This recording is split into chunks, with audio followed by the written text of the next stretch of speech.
प्यारा new style channel को subscribe करें, बेल आइकन दबाना ना भूलें। यदि हमारा वीडियो अच्छा लगता है तो लाइक करें, शेयर करें। धन्यवाद। बिहार फ्री लैपटॉप योजना 2022 ऐसे छात्रों को मिलेगा जो KYP यानी DRCC किए होंगे।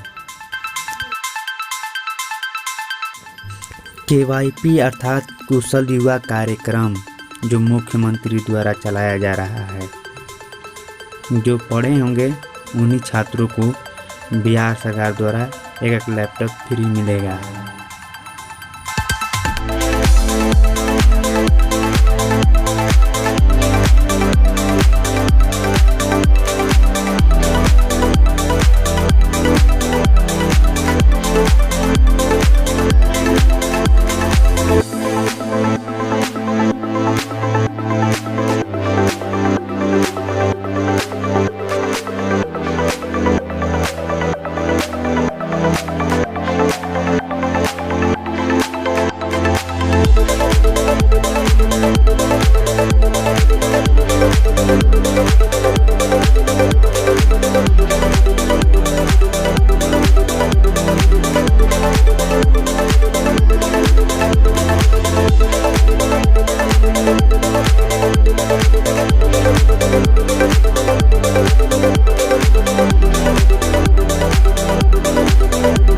आप सबको वीडियो अगर अच्छा लगा हो तो लाइक करें, शेयर करें।